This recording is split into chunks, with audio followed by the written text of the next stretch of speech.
Hello students, it's Anuradha ma'am here. Welcome to my YouTube channel Made Concept Easy. आज chapter 2 self and personality का last topic explain करने जा रही हूँ, जिसका नाम है बिहेवियरल एनालिसिस। देखो, बिहेवियरल एनालिसिस के सारे की पॉइंट्स मैंने इस वीडियो लेक्चर में इंक्लूड किए हैं, इसलिए पूरा वीडियो लेक्चर ध्यान से देखना, कोई भी टॉपिक आप स्किप मत करना, क्योंकि इसमें 5 मेथड बताए गए हैं जिसके थ्रू पर्सन की पर्सनालिटी को एसेस किया जाता है।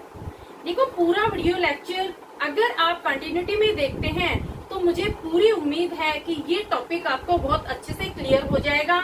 मैंने इस चैप्टर की प्लेलिस्ट अपलोड की है, उसमें मैंने सारे टॉपिक सीरीज में एक्सप्लेन किए हैं, तो आप मेरे चैनल को सब्सक्राइब कर लेना, मेरी प्लेलिस्ट चेक कर लेना। सारे चैप्टर्स आपको सीरीज में मिलेंगे, एज पर एनसीईआरटी मिलेंगे, और बहुत ही इजीएस्ट वे से मैंने सारे टॉपिक एक्सप्लेन किए हैं।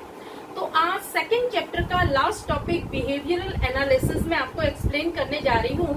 फुल कंसंट्रेशन के साथ आप मेरे वीडियो लेक्चर को स्टार्टिंग से एंड तक देखना।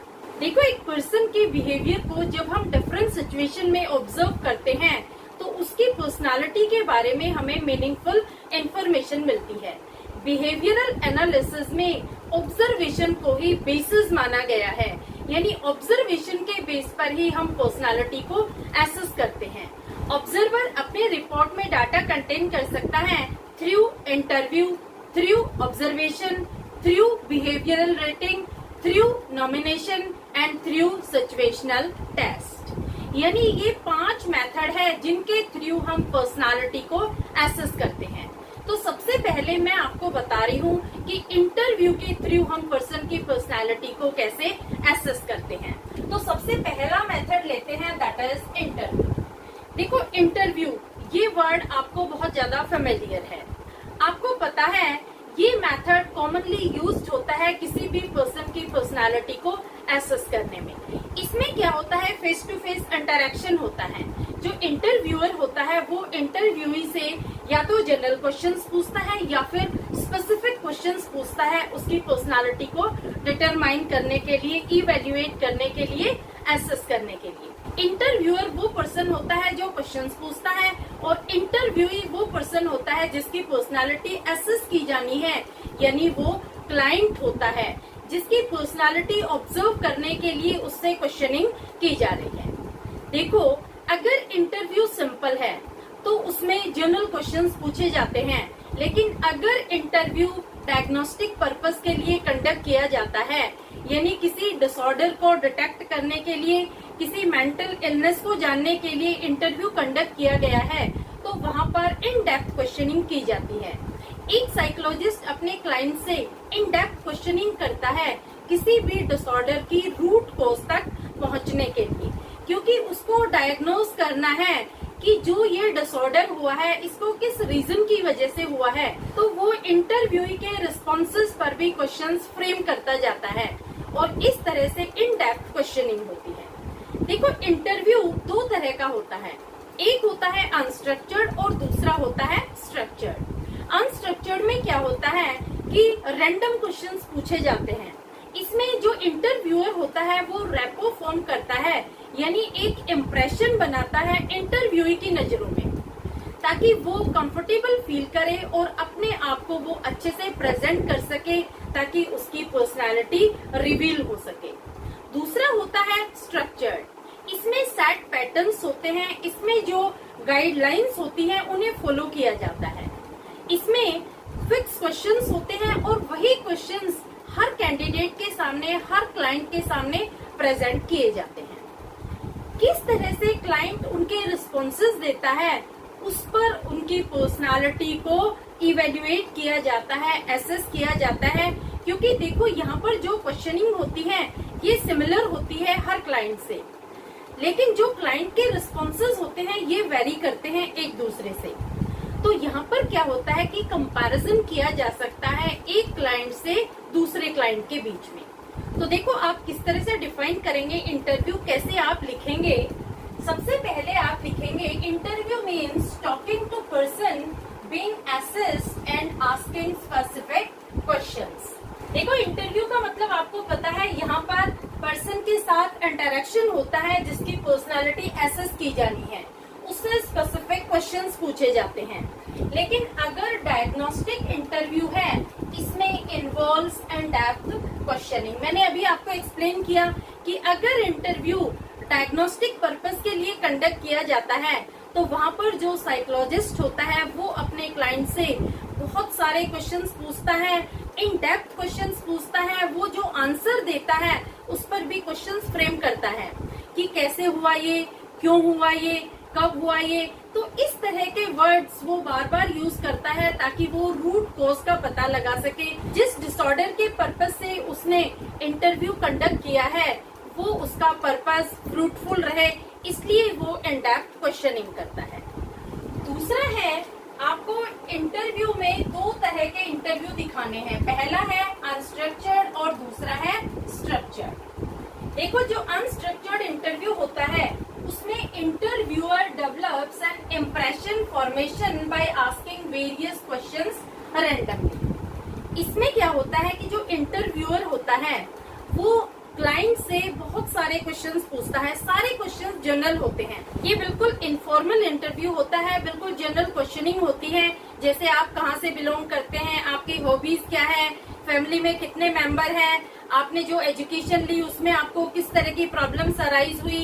तो इस तरह के बिल्कुल फेमिलियर क्वेश्चंस पूछे जाते हैं जिसमें जो क्लाइंट होता है वो कंफर्टेबल फील करे। अब देखो, जो क्लाइंट रिस्पॉन्सेज देता है उन रिस्पॉन्सेज के बेस पर इंटरव्यूअर उसकी पर्सनालिटी को एसेस करता है, क्योंकि जो इंटरव्यूअर है उसे पता है, वो उसके फेशियल एक्सप्रेशन से, उसकी बॉडी लैंग्वेज से ये समझ सकता है कि ये जो रिस्पॉन्सेज दे रहा है ये फेक रिस्पॉन्सेज है, आर्टिफिशियल रिस्पॉन्सेज है, या फिर इसका ये एक्चुअल बिहेवियर है। तो इंटरव्यूई के बारे में आप क्या लिखेंगे? The way interviewee present himself reveals his personality. देखो, किस तरह से जो इंटरव्यूई है उन क्वेश्चंस के रिस्पॉन्सेज देता है, किस तरह से वो अपने आप को प्रेजेंट करता है, उसी के बेस पर उसकी पर्सनालिटी को इवेल्युएट किया जाता है। तो समझ आया आपको अनस्ट्रक्चर्ड इंटरव्यू? अनस्ट्रक्चर्ड इंटरव्यू में यही होता है कि जो इंटरव्यूअर होता है वो रैंडमली क्वेश्चंस पूछता है अपने क्लाइंट से, और क्लाइंट किस तरह से अपने आप को प्रेजेंट करता है उससे उसकी पर्सनालिटी डिटरमाइन की जाती है, एसेस की जाती है, इवेल्युएट की जाती है। जो क्वेश्चंस होते हैं वो रैंडमली होते हैं, किसी तरह का कोई फिक्स पैटर्न यहाँ फॉलो नहीं किया जाता, किसी तरह की कोई प्रॉपर गाइडलाइंस फॉलो नहीं की जाती। रैंडमली जनरल क्वेश्चंस पूछे जाते हैं और ये एक इनफॉर्मल वे ऑफ इंटरव्यू होता है। दूसरा आता है स्ट्रक्चर्ड इंटरव्यू। देखो, स्ट्रक्चर्ड इंटरव्यू में क्या होता है? It has specific questions and fixed और set patterns. It is done for making comparison and rating scale is used for evaluation. देखो, जो स्ट्रक्चर्ड इंटरव्यू है इसमें वेरी स्पेसिफिक क्वेश्चंस पूछे जाते हैं, यानी क्वेश्चंस के लिए एक सेट पैटर्न बनाया जाता है और फिक्स पैटर्न होता है। जो पैटर्न तैयार किया जाता है, जो प्रोसीजर तैयार किया जाता है वो हर क्लाइंट के लिए होता है। देखो, ये जो इंटरव्यू है ये ऑब्जेक्टिव टाइप हो जाता है, ये सब्जेक्टिव नहीं होता, यानी ये पर्सन टू पर्सन वेरी नहीं करता।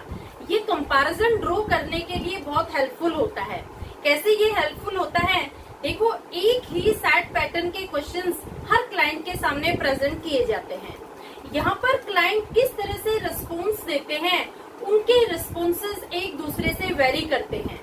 तो यहाँ पर जो इंटरव्यूअर होता है वो कंपैरिजन ड्रॉ कर सकता है। यहाँ पर रेटिंग स्केल यूज की जाती है इवेल्युएशन के लिए, यानी पहले से ही जो इंटरव्यूअर होता है वो फिक्स कर लेते हैं कि हमें ये स्कोर देने हैं अगर ये इस तरह का आंसर देता है तो देखो, हर क्लाइंट के आंसर एक दूसरे से वेरी करेंगे, तो जिसके प्रॉपर आंसर होंगे उनको वो हाईएस्ट स्कोर देंगे और उसके अकॉर्डिंग ही वो उसकी पर्सनालिटी को इवेल्युएट करेंगे।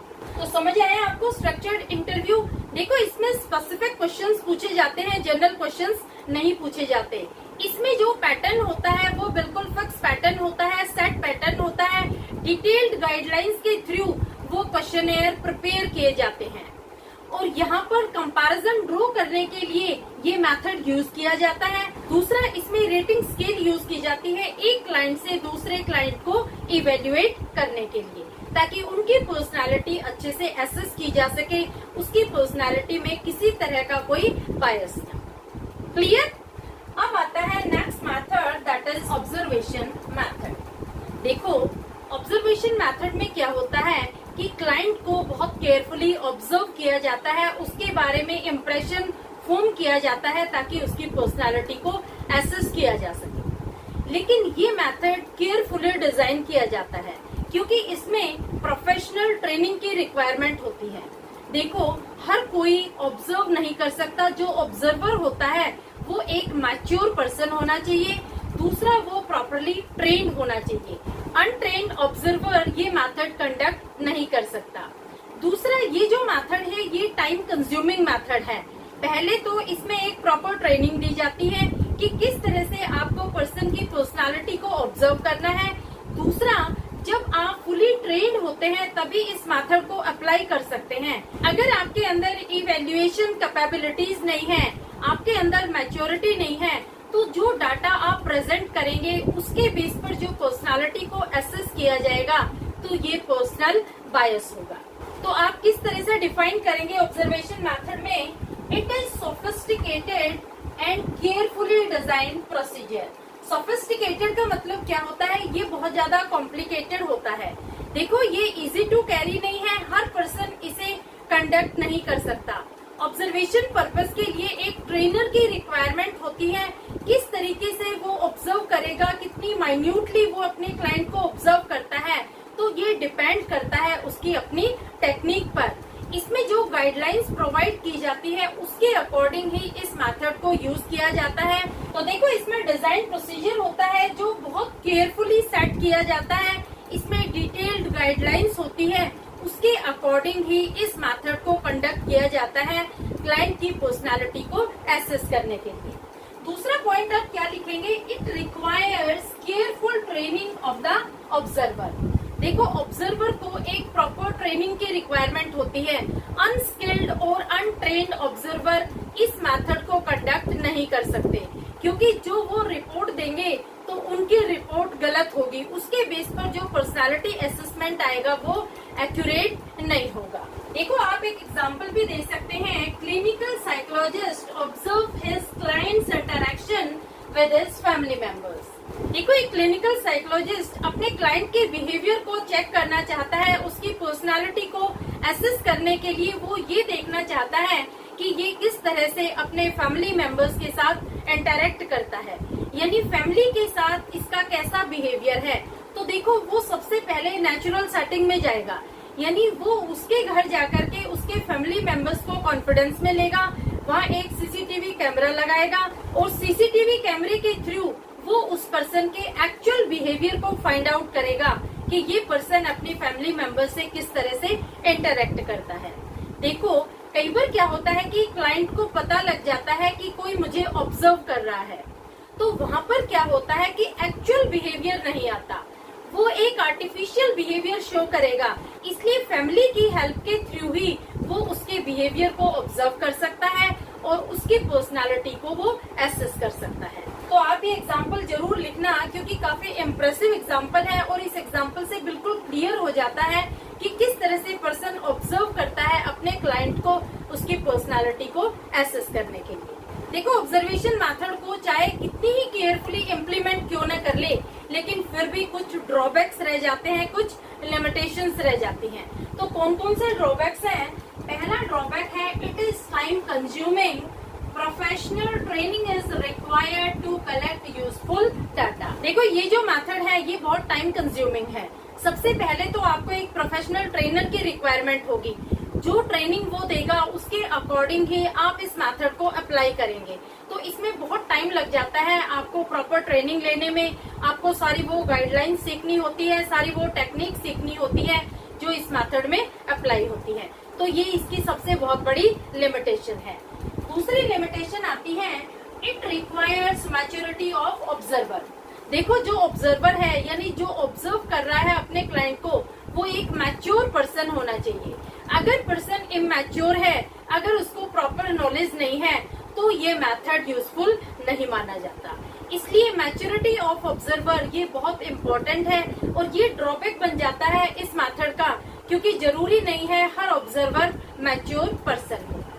तीसरा पॉइंट आ जाता है, ऑब्जर्वर प्रेजेंस में affect the behaviour of the person being assessed. देखो कई बार क्या होता है कि क्लाइंट को पता लग जाता है कि कोई मुझे ऑब्जर्व करने के लिए चेक कर रहा है, तो यहाँ पर क्या है कि जो डाटा मिलेगा वो आपको बायस डाटा मिलेगा, वो अपना एक्चुअल बिहेवियर आपके सामने प्रेजेंट नहीं करेगा, वो आर्टिफिशियली बिहेव करेगा, तो यहाँ पर एक्चुअल डाटा नहीं मिल पाएगा। क्योंकि देखो अगर आपको पता लग जाता है कि कोई पर्सन आपको चेक कर रहा है, तो डेफिनेटली आपकी जो पर्सनालिटी है, आपका जो बिहेवियर है, जो आपके एक्शंस है, उसमें चेंजेस आ जाएंगे। यहाँ पर जो डाटा मिलेगा वो बायस डाटा मिलेगा, जो इन्फॉर्मेशन आप रिवील करेंगे वो आर्टिफिशियल होगी। तो यहाँ पर ये भी बहुत बड़ा ड्रॉबैक बन जाता है ऑब्जर्वेशन मेथड का। तो 3 लिमिटेशन आपको लिखनी है। जब आप ऑब्जर्वेशन मेथड लिखेंगे तो आपको इसमें 3 लिमिटेशन भी डिफाइन करनी है, ये बहुत इम्पोर्टेंट है। देखो ये जो क्वेश्चन है ये 6 मार्कर में आता है, तो आप किसी भी पॉइंट को स्किप नहीं कर सकते। सबसे पहले आप ऑब्जर्वेशन में ये बताएंगे कि ये एक केयरफुली डिजाइन प्रोसीजर है और बहुत सोफिस्टिकेटेड मेथड है। इसको यूज करने के लिए एक प्रॉपर ट्रेनर की रिक्वायरमेंट होती है, और जो ट्रेनर होता है वो एक्सपर्ट होना चाहिए, क्योंकि अनट्रेन्ड पीपल इस मेथड को कैरी आउट नहीं कर सकते हैं। और जो ऑब्जर्वर है वो मैच्योर पर्सन होना चाहिए, इमैच्योर पर्सन भी इस मेथड को कैरी आउट नहीं कर सकता। इसके बाद आप 3 लिमिटेशन भी लिख देना, तो बहुत अच्छा इंप्रेशन पड़ेगा एग्जामिनर पर कि बच्चे को तो सारी नॉलेज है और आपको फुल मार्क्स अचीव होंगे। तो देखो सबसे पहले आप स्क्रीनशॉट ले लो इन 2 पॉइंट्स का। ये 2 मेथड मैंने आपको एक्सप्लेन कर लिए हैं, मैं साइड हो जाती हूँ, आप इसका स्क्रीनशॉट ले लो। बिल्कुल इसी तरह से आपको डिफाइन करने हैं ये दोनों मेथड। अब हम आते हैं 3rd मेथड पर, दैट इज बिहेवियरल रेटिंग। देखो बिहेवियरल रेटिंग ये मेथड फ्रिक्वेंटली यूज किया जाता है एजुकेशनल और इंडस्ट्रियल सेटिंग में। इस मेथड में क्या होता है कि हम बिहेवियरल रेटिंग लेते हैं उन लोगों से जो एसएससी को बहुत अच्छे से जानते हैं, एसएससी के साथ उनका बहुत ज्यादा इंटरेक्शन रहा है, उसके बिहेवियर को भी उन्होंने ऑब्जर्व किया है। तो मैं आपको बताती हूँ एसएससी कौन होता है। एसएससी वो पर्सन होता है जिसके बिहेवियर को हमें ऑब्जर्व करना है, यानी वो क्लाइंट होता है। तो यहाँ पर उसके बारे में सारी इंफॉर्मेशन ली जाती है उसके फ्रेंड से। देखो जो फ्रेंड है वो उसके बारे में पूरी नॉलेज रखता है, क्योंकि उसने उसके बिहेवियर को बहुत माइन्यूटली ऑब्जर्व किया है। तो वो बिहेवियरल रेटिंग देगा, वो उसके बारे में बताएगा कि इसका कैसा बिहेवियर है, उसके बेस पर उसकी पर्सनालिटी को एसेस किया जाता है। देखो एक चीज हमें ध्यान रखनी चाहिए कि जब हम बिहेवियरल रेटिंग लेते हैं एसएससी के बारे में, तो कभी भी नंबर और डिस्क्रिप्टिव एडजेक्टिव्स इनका यूज नहीं होना चाहिए। नंबर जैसे 1 2 3 4 कि किस तरह की इसकी क्वालिटी है, आप 1 नंबर देते हैं, 2 नंबर देते हैं, 3 नंबर या 4 नंबर, तो इस तरह के नंबर का यूज नहीं होना चाहिए। दूसरा, आप डिस्क्रिप्टिव एडजेक्टिव्स भी यूज नहीं करेंगे, जैसे ये पर्सन पुअर है, वेरी पुअर है, गुड है या वेरी गुड है या फिर न्यूट्रल है। तो इस तरह के जो एडजेक्टिव्स हैं ये कंफ्यूजन क्रिएट करते हैं बिहेवियरल रेटिंग प्रोवाइड करने में। तो इस चीज का ध्यान रखना बहुत जरूरी है कि जब भी बिहेवियरल रेटिंग ली जाए एसएससी के बारे में, तो वहाँ पर बिल्कुल क्लियरली डिफाइंड हो वो क्वालिटी जिसके बारे में असेसमेंट किया जाना है, या हमें ट्रेट बिल्कुल डिफाइन करनी चाहिए कि किस ट्रेट के बारे में हम उससे बिहेवियरल रेटिंग ले रहे हैं। जैसे पर्सन की ऑनेस्टी हमें चेक करनी है, उसका इंटेलिजेंस हमें चेक करना है, तो सबसे पहले तो हमें उसके फ्रेंड को उसकी ट्रेट बतानी चाहिए, वो क्राइटेरिया बताना चाहिए, उसके लेवल पर ही वो बिहेवियरल रेटिंग देगा। तो देखो आप कैसे डिफाइन करेंगे, it is used in education and industrial setting. देखो ये 1 मार्कर में भी आ सकता है कि कौन सा मेथड है जो एजुकेशन और इंडस्ट्रियल सेटिंग में यूज किया जा सकता है। एप्लीकेशन बेस्ड क्वेश्चंस आते हैं, तो इस तरह से आप बहुत ध्यान से समझना कि कौन सा मेथड कहाँ यूज किया जाता है। ये जो बिहेवियरल मेथड है ये एजुकेशन में और इंडस्ट्रियल सेटिंग में यूज किया जाता है। दूसरा, Rating are taken from people who know SSC and have interacted with him and observed his behavior. SSC का मतलब होता है person whose behavior is to be assessed, यानी क्लाइंट, जो पर्सन जिसका बिहेवियर एसेस किया जाना है, ऑब्जर्व किया जाना है, वो होता है एसएससी। तो यहाँ पर जो रेटिंग ली जाती है, बिहेवियरल रेटिंग ली जाती है, उन लोगों से ली जाती है जो एसएससी को बहुत अच्छे से जानते हैं और उन लोगों ने एसएससी के साथ बहुत अच्छे से इंटरेक्शन किया है, यानी बहुत टाइम से वो उससे बातचीत कर रहे हैं, बहुत अच्छे वो फ्रेंड है। दूसरा, उन्होंने उसके बिहेवियर को भी ऑब्जर्व किया है, माइन्यूटली उन्होंने चेक किया है, उसके बिहेवियर को ऑब्जर्व किया है कि किस तरह की सिचुएशन में ये पर्सन कैसे बिहेव करता है। फिर एक बात आपको और लिखनी है, trait should be clearly defined. जिस ट्रेट को, जिस क्वालिटी को आप एसेस करना चाहते हैं, वो एसएससी के फ्रेंड को आप क्लियरली डिफाइन कर देंगे, तभी आपको प्रॉपर बिहेवियरल रेटिंग मिलेगी, अदरवाइज आपको बायस्ड रेटिंग प्रोवाइड होगी। क्लियर? अब देखो, इस मेथड में भी मेजर लिमिटेशंस हैं। 3 लिमिटेशन है, वो मैं आपको डिफाइन कर रही हूँ। पहली है हेलो इफेक्ट, दूसरी है मिडिल कैटेगरी बायस और तीसरी है एक्सट्रीम रिस्पॉन्स बायस। देखो, हेलो इफेक्ट क्या होता है कि हम पर्सन की एक ट्रेट को ऑब्जर्व करते हैं और उस ट्रेट के बेस पर ही ओवरऑल जजमेंट दे देते हैं। इसमें क्या होता है कि अगर हमारा परसेप्शन पॉजिटिव है तो हम उस पर्सन को ओवरऑल पॉजिटिवली जज करेंगे, और अगर हमारा उस पर्सन के लिए नेगेटिव परसेप्शन है तो हमारा ओवरऑल जजमेंट भी नेगेटिव होगा। देखो, जैसे फॉर एग्जाम्पल एक पर्सन इंटेलिजेंट है, तो हमने उसके इंटेलिजेंस को ऑब्जर्व किया तो हम कहेंगे ये तो बहुत हार्ड वर्किंग है, ये तो बहुत ज्यादा क्रिएटिव है। तो यहाँ पर क्या है, ये पर्सनल बायस है। तो यहाँ पर्सन की एक ट्रेट के बेस पर जब हम ओवरऑल जजमेंट देते हैं, बिहेवियरल रेटिंग देते हैं, तो वो रेटिंग बायस्ड रेटिंग होती है। जैसे देखो, फॉर एग्जाम्पल एक पर्सन टॉल है, गुड लुकिंग है, तो हमारा परसेप्शन क्या होगा उसके लिए कि ये पर्सन इंटेलिजेंट होगा, ये पर्सन ट्रस्टवर्दी होगा। तो यहाँ देखो, हमने वन एस्पेक्ट देखा है उसकी पर्सनालिटी का और उसके बेस पर ही हमने अपना ओवरऑल जजमेंट दे दिया, तो यहाँ पर ये जजमेंट बायस्ड होगा। तो ये सबसे बड़ा इसका ड्रॉबैक माना जाता है, इसे हम कहते हैं हेलो इफेक्ट। तो देखो, हेलो इफेक्ट को आप कैसे लिखेंगे, when one trait of a person is used to make overall judgment, it is known as halo effect। इसमें क्या होता है कि सिर्फ हम वन ट्रेट को ही कंसिडर करते हैं और उस ट्रेट के बेस पर ही उसकी ओवरऑल पर्सनालिटी को डिफाइन कर देते हैं। दूसरा आता है मिडिल कैटेगरी बायस। इसमें क्या होता है कि जो रेटर है उसकी टेंडेंसी क्या है कि वो एसएससी को हमेशा मिडिल कैटेगरी में ही प्लेस करेगा, चाहे उसके अंदर एक्सट्रीम क्वालिटी हो, लेकिन वो उसको मिडिल कैटेगरी में ही रखेगा। जैसे 1 2 3 4 5, अगर पर्सन के अंदर जो इंटेलिजेंस है वो 5 पॉइंट रेटिंग स्केल आ रही है, लेकिन वो उसको 3 पर ही दिखाएगा, क्योंकि ये उसकी हैबिट है। तो ये भी इसके लिए बहुत बड़ी लिमिटेशन मानी जाती है। तीसरा आता है एक्सट्रीम रिस्पॉन्स बायस। देखो, ये इसका अपोजिट है। इसमें क्या होता है कि जो रेटर है वो एसएससी को हमेशा एक्सट्रीम पोजीशन पर प्लेस करेगा, चाहे एसएससी के अंदर एक्सट्रीम पोजीशन की क्वालिटी भी ना हो, लेकिन वो कभी भी उसको मिडिल कैटेगरी में प्लेस नहीं करेगा। तो यहाँ पर जो रिजल्ट आएंगे वो बायस्ड रिजल्ट होंगे। यहाँ पर पर्सनल बायस होता है, इसलिए पर्सन की जो पर्सनालिटी है वो प्रॉपरली इवेल्युएट नहीं हो सकती। तो देखो, 3 लिमिटेशन है इसमें, हेलो इफेक्ट, मिडिल कैटेगरी बायस और एक्सट्रीम रिस्पॉन्स बायस। ये तीनों आपको एक्सप्लेन करनी है, तीनों लिखनी है जब आप बिहेवियरल रेटिंग डिफाइन करेंगे। क्लियर? अब आता है नॉमिनेशन। देखो, नॉमिनेशन मेथड ये यूज किया जाता है पीयर असेसमेंट में। इसमें क्या होता है कि क्लाइंट को बोला जाता है कि अपने ग्रुप के 2-3 ऐसे लोगों को चूज करो जिनके साथ वो काम करना पसंद करेगा, जिसके साथ वो पढ़ना पसंद करेगा, जिसके साथ वो खेलना पसंद करेगा। मतलब हर तरह की एक्टिविटी जिसके साथ वो परफॉर्म करना चाहता है, उन लोगों को वो चूज करके बताए। तो देखो, जो क्लाइंट होता है वो 2-3 लोगों के नाम बताता है, तो यहाँ पर जो ऑब्जर्वर है उनके नाम नोट कर लेता है और फिर वो क्लाइंट से पूछता है कि आपने इन लोगों को चूज क्यों किया।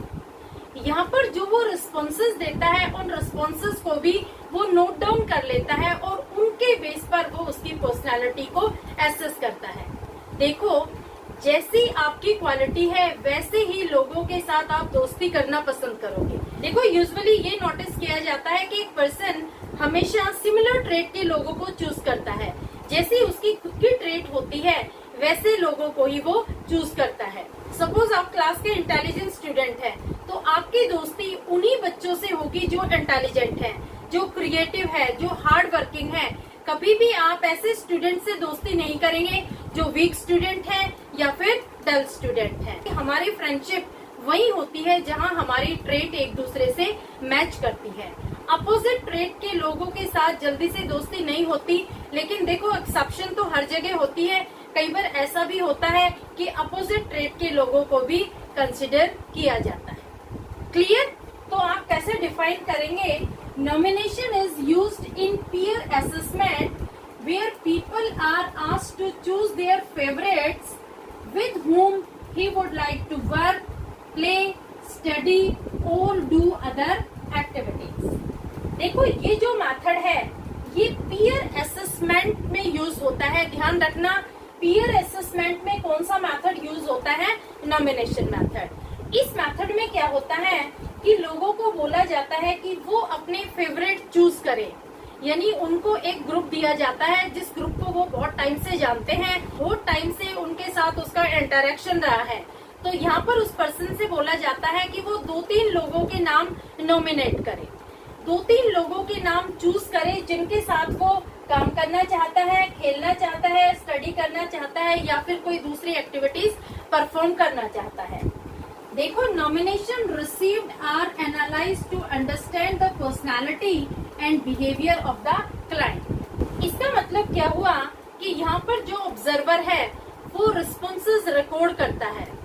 जब क्लाइंट रिस्पोंड करता है कि मैंने इन पर्सन को इस वजह से नॉमिनेट किया है, ये रीजन है, तो सारे रीजन वो नोट डाउन करते हैं। फिर वो एनालाइज करते हैं उस पर्सन की पर्सनालिटी को एसेस करने के लिए, उस पर्सन के बिहेवियर को चेक करने के लिए।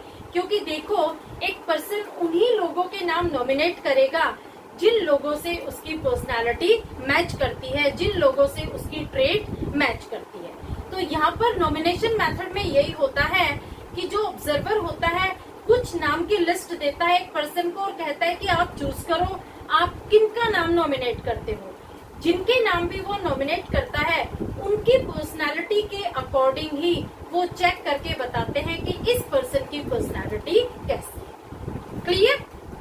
अब देखो, लास्ट आता है सिचुएशनल टेस्ट। देखो, इसमें क्या होता है कि एक पर्सन को आर्टिफिशियली डिजाइन सिचुएशन दी जाती है।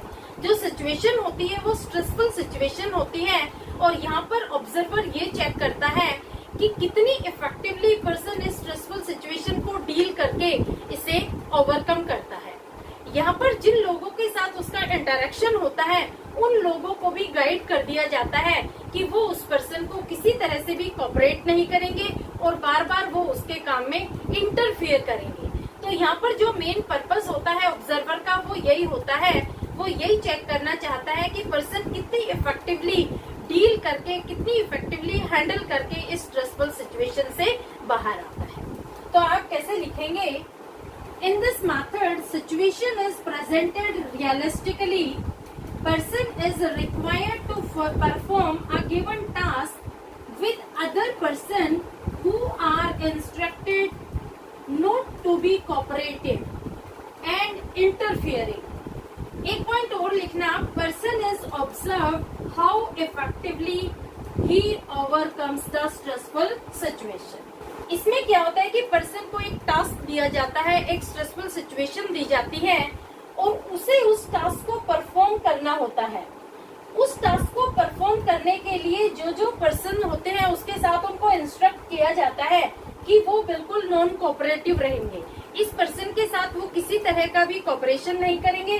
दूसरा, वो इंटरफियरिंग भी रहेंगे, यानी वो उसके फंक्शनिंग में डिस्टर्बेंस क्रिएट करेंगे।